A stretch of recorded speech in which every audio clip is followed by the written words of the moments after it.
Good afternoon, everybody. Hey, it's Ed from the Insomniac. Welcome back. It's been a while since I had a chance to talk to you guys, and it's Sunday, so we're kind of getting back on track with the DVD Blu-ray updates. And I got a very cool pile of stuff I'm going to show you today. This week, I'm going to try to get a couple videos up. Wednesday will be another edition of What's at the Drive-In. And then also sometime this week, I'm not sure when, we are going to do our first unboxing, and I'm really excited about it. I subscribe to the horror pack, the Blu-ray set, so every month we'll get a cool set of Blu-rays. I hope there's a lot of stuff on there that I don't have. There's usually a limited edition one and just some really cool stuff. So I'm looking forward to that set coming later this week. They're supposed to start mailing them out tomorrow. Anyway, I got a big pile here of stuff to go through, so let's start taking a look, shall we? We're still on the letter A's, but I grabbed this one the other day at Walmart for $7.50. It's a 4-pack. It's all the Rambo movies: First Blood, Rambo, First Blood 2, Rambo 3, and then Rambo, the latest one that Sylvester Stallone did. I've watched First Blood and First Blood 2 I've seen growing up. Rambo 3 I don't remember seeing, and I know I haven't seen the latest one, so I'm looking forward to that.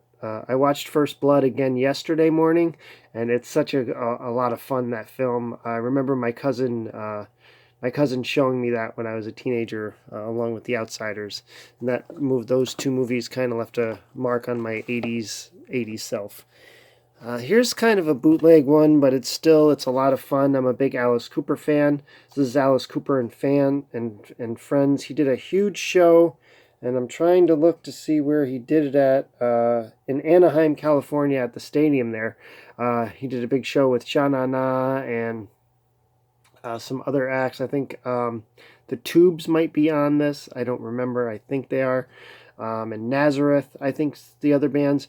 And they did a whole big show, and unfortunately it was like 1977, 78, and Alice doesn't remember any of the show whatsoever, but it's a very interesting tour.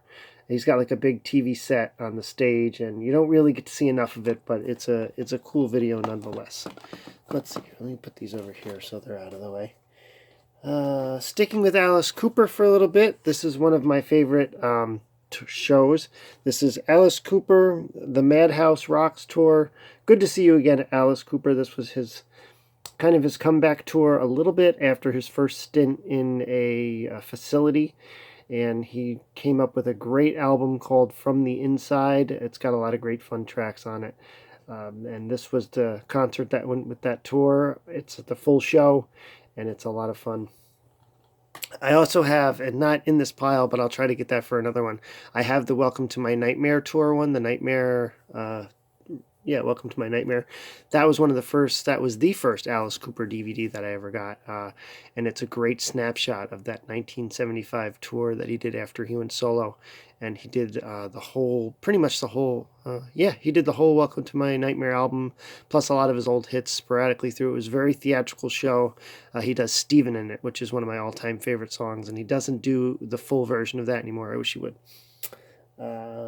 I could go on for about Alice Cooper for an hour, and maybe someday I will, but we got a lot of videos to get through. Here's Prime Cuts, the Alice Cooper story. I originally had this one on VHS, a really good documentary about Alice, done with his full cooperation. There's some Shep Gordon good stuff on here, and a lot of good early Alice Cooper stuff that I hadn't seen before until I got this. Then we move on to Brutally Live, another Alice Cooper live video. Brutal Planet was an interesting album. It's got some really good stuff on it. Definitely a harder album for him. And this was a good show. I don't remember. Yeah, I think I saw this tour around here. Another great documentary. You should definitely check this out. It's probably the only one I have on. Is this on Blu-ray? No, this is on DVD. Super Duper Alice Cooper is another great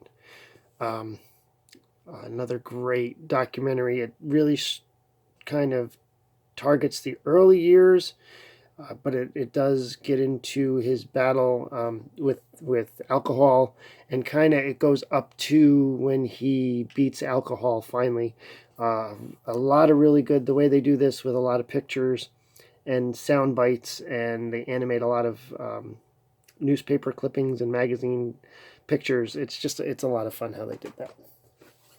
My last of my Alice Cooper ones is Alice Cooper live at Montreux, another great concert. I'm trying to look to see what tour this was, and I'm thinking between high school and this is it's got to be from the Eyes of Alice Cooper tour. What year was this? 2005. Yeah, this is great because it's got the live DVD, and then the second disc is a live CD with all of with the whole show. I think there might be one or two songs that they didn't include on it, but there's always a couple surprises in his shows, and this one doesn't fail to impress.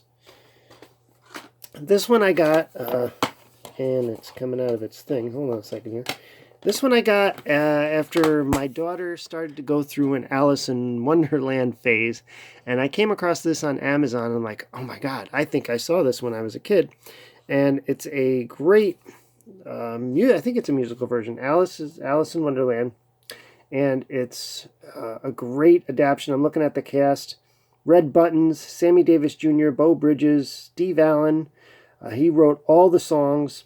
It's a great family version of Alice in Wonderland, and you should definitely check it out. Here's the white rabbit on the back, and it's a really fun show. My daughter liked it. So if you got small kids who are into fairy tales and you don't want to go the Disney route, this was a good version. All Cheerleaders Die. Great flick. This one has a lot of twists and turns in it, and some gore a little bit. And if you're a fan of this kind of high school horror genre, without it being too sugar-coated like a lot of today's horror movies that hit the theaters are, you can't go wrong with that. I'm going to stop saying you can't go wrong with that now, too. One of my old favorites from the Creature Double Feature days is a movie called The Alligator People. I thought this was pretty cool, the way that the guy transforms into the alligator, and you can see from the cover, his skin is just all icky and leathery. And I watched it again as an adult, and it moves a little bit slower than I remember as a kid, but it's still a good sci-fi movie. Of course, it's a B movie, but that's what I love. I love anything that's not necessarily mainstream or had a good really B run. We like comedies around here. I've told you that before. Along Came Polly. Ben Stiller is one of my favorite comedians. I love him in the Meet the Parents movies. I thought this was a pretty good romantic comedy. Another one of my all-time favorite kind of comedy movies is Almost Famous, the story about the Rolling Stone writer who gets to start touring with all the bands. Now, obviously, the movie is based on Skynyrd, and they use another fictitious band in it, which of course, I can never remember any of this stuff when I'm making these videos. But it's a really good, it's a good snapshot of the 70s and just that extreme, and it's cool to see them kind of lift stuff from Lynyrd Skynyrd. And it's a great movie, great cast. You should definitely, if you haven't seen this one and you love 70s music, you should check out this. All the songs in it, I don't want to say all the songs because there's like Fleetwood Mac and all that kind of stuff, but all of the band songs are all new songs written, and they're all really great in that 70s vein. If you can remember the name of the band in that movie, please leave it in the comments below. Give us a like as we continue to try to figure out how to do all this without me losing my mind while I'm doing it all. Let's see. Kevin Spacey and Annette Bening, American Beauty. This movie blew me away when I originally saw it in theaters. I hadn't seen anything quite so beautiful. It's just a beautiful movie, and it's a great story about the breakdown of the human mind, and where we go and what we do when we're not in a situation that we enjoy, or we're just out of... Everybody seemed in this movie that they were not enjoying their lives, unfortunately. And it's kind of cool to see how they all kind of fall apart around the same time, and it all kind of explodes into one big mess by the end of the movie. Excellent movie. Let me kind of slide the next pile over. I might go out of camera for a second, but I'll be right back.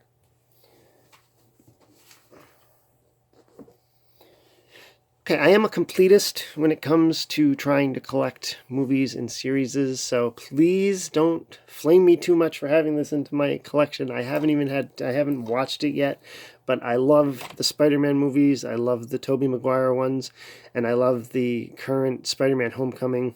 So when I saw this at Walmart, really cheap for like $5, I got it. I know. The Andrew Garfield ones. I've heard a lot of bad stuff about them, and I've seen a lot of footage where it looks like a video game, especially the second one with Electro and that. So I didn't want them in my collection per se, but then I saw it for $5 and I said, hey, for $5, that's like $2.50 a movie. Now I just have to figure out when I'm going to actually sit and watch them. I have planned on watching them, but there's a lot of really good superhero stuff out there besides that. One of my all-time favorite comedies from the last bunch of years is the American Pie movies. I think they're really good. I think this one is hilarious. It's a great cast, and you can't go wrong with Eugene Levy. He's a very funny actor. I have enjoyed him since SCTV, and it's just a great teen comedy, and it really brings back the feel of a lot of the 80s, like Spring Break and Hard Bodies and Beach Balls and all that kind of stuff. So there's that one. American Pie 2 is good. It's not as good as the first one, and it's still a good story, but you get a lot of the same jokes that you got in the first one. That's not necessarily a bad thing, but you're like, oh yeah, I saw that. But I thought this was a pretty good sequel. The next one, American Wedding, I'm not a huge fan of. I thought that one missed a lot of the good beats, and it really could have been a lot better. Then American Reunion came, and I thought that was a worthy successor. It's almost like you could just watch American Pie and then watch American Reunion, and you kind of get everything you need there. I think the bookends of that are great. And don't even get me started on the Bandcamp movies and all the other stuff, because I haven't seen any of them, and I'm not really in a rush to see them. If you have I've seen a lot of horror collections on YouTube, and everybody has this movie in their collection, and if you're a big horror fan, you definitely should have this one in your collection. American Psycho. It's a great modern slasher, and it's just so much fun to see see him going all nuts all over everything. Seeing him like hack everything up with a big smile on his face. It's just it's a crazy dark. I want to say it's a dark comedy. It's just a great movie. American Werewolf in London is another John Landis favorite of mine. This is a great 80s flick. I remember, I don't think I saw it in the theater, but I think I saw it when it debuted on HBO. And a really quick funny story. I had a friend who lived, her mom was the manager at the apartment complex that we lived in. We were good friends. Best friends. We played almost every day, and we loved watching scary movies. And I remember we had a sleepover one night, and we were in the living room, and she was laying on the floor, and I was laying on the couch, and we were watching this. And I fell asleep towards the beginning of it. And the next morning, she was so mad. She was like, "You fell asleep while we were watching American Werewolf in London, and I was left staying up all night watching it." She was scared, but a great flick. A lot of great special effects in this. Rick Baker, he's the man. We get on now to a series that's been very hit or miss for me. I don't have very many of the misses, but I have a lot of the hits, and that would be the Amityville Horror. great movie. This movie scares me like nothing. The book is scary. I love how the book has all flies on a bunch of the pages, but this movie is one of the reasons I love horror movies. It's scary, and I remember being in elementary school and people talking about this thing, and I hadn't seen it yet, and people just telling me, and I was so scared to even try to see it, and the get out, and we had a pool house in our apartment complex, and we used to try to sneak in the windows because they were always dark, and somebody said, I saw pig eyes in there, I saw a pig with glowing eyes, and oh yeah, we were a crazy bunch of kids. Amityville 2, The Possession, is a good prequel. It's a little bit dark. I don't want to say it's a darker story, but it's definitely a different story. And it's the special effects are still pretty good. I like how the son's head kind of gets all metamorphosized and stuff, and that's creepy, and it's a pretty good flick. I don't think a lot of people are fans of the third one. I like it. I think it's a good piece of 80s. We're getting into the middle 80s now, and it kind of falls in with a lot of the movies that I grew up with. I saw this one probably more than the second or even the first one, just because it was on HBO, all the time, and I can still see the ads of the guy sticking his head in the hole and his face just going. So I enjoy this one. I was so happy when I was able to get the box set of all of those. And of course, there's the bonus disc that comes with it, the Amityville Confidential. There's some really cool stuff on here about the Warrens, and you have 2 specials from the History Channel, Amityville The Haunting and Horror or Hoax. I really don't know which side I fall on that, if there was a hoax or whether it was a real haunting. Excuse me. I think it was a real haunting, maybe not quite to the extreme that they said, but it was definitely an intriguing story. And there's a documentary out there called My Amityville by one of the sons that's still alive, and I really want to see that. It's about his recordings and him going back. I think he goes back to the house. I would love to get his take on that. So we're going to skip all of the sequels that come after that. The one with the lamp and the Amityville Curse and pretty much everything up until the Ryan Reynolds and who's the girl in this? Ryan Reynolds, and I can't see because I have spots from that. Melissa George. This is a really good remake. I'm not really a big fan of remakes. I think a lot of them are silly and don't need to be done in this day and age because there's still a lot of good story ideas out there. But this is a good remake, and it adds some good jump scares to the mythos that goes with the house. And plus, there's some cool kiss stuff in the room of the kid. So that's always a plus to me. But it's a good remake. Of course, there's CGI everywhere, but I think in this case it adds to some of the scariness. Anacondas was one that I saw in the theater. I saw the first one on video, and I had sneak preview passes for this one, and I enjoyed this one. I think it's a silly monster romp, and there's just a lot of silly stuff with the snake in it, but it's cool, and it makes me smile. So I'll still throw Blood Orchid on when I need to get a good laugh about a horror movie that doesn't take itself too seriously.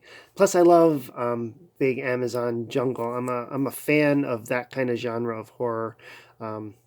Some of the cannibal films, which I don't own, but I have seen some of them that take place on the Amazon. I love the mystery of this river, and so much of it that you don't know, and there's so much that you don't see, and so many people have just disappeared, and there's a lot of good stories on there.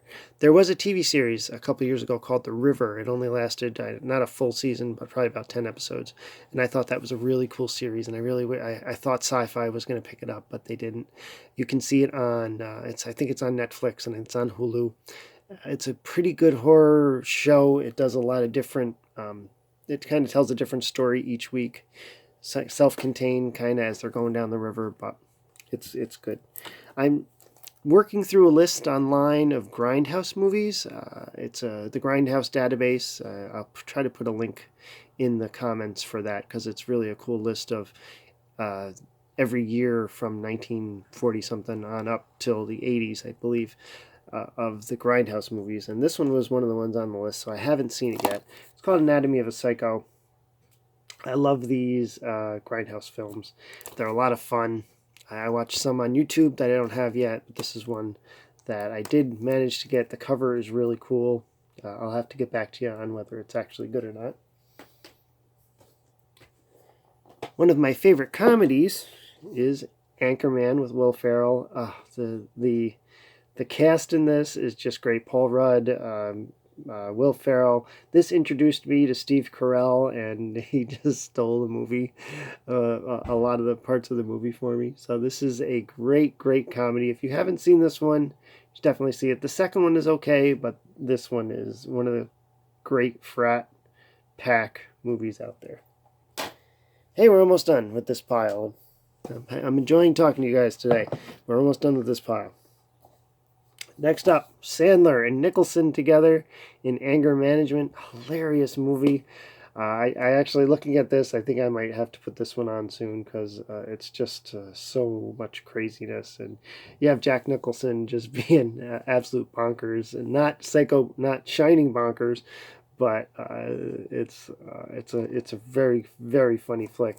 Maybe I'll do a double feature with Anchorman and like 40-Year-Old Virgin, and we'll do a comedy movie marathon.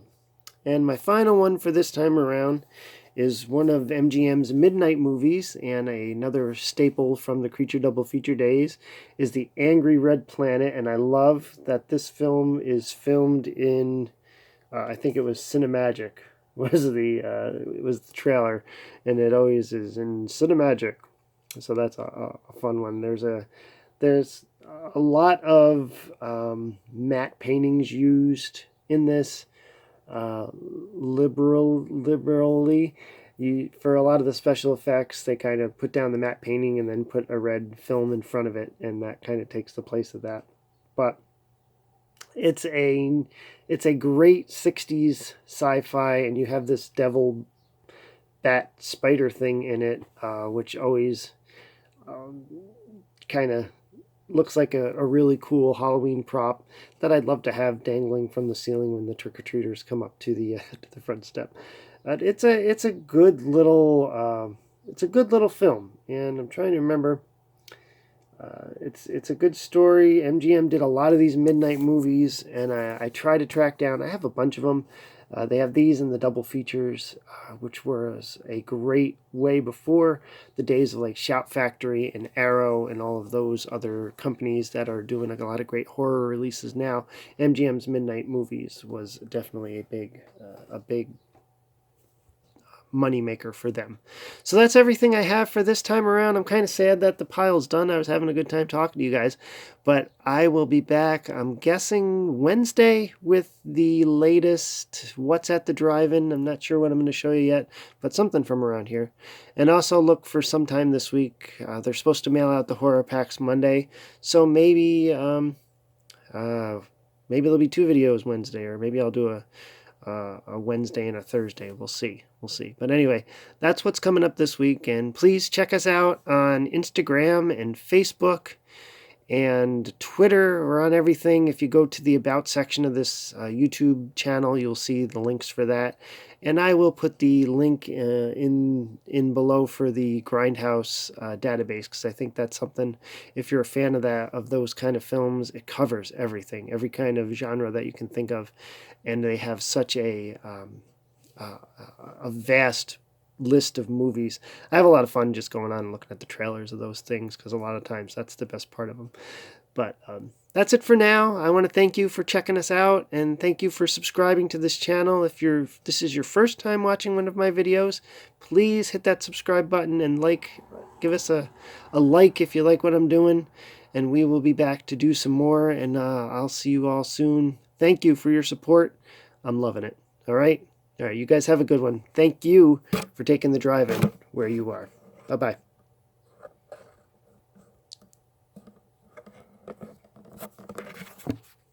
Maybe. Hey, we'll just keep going here.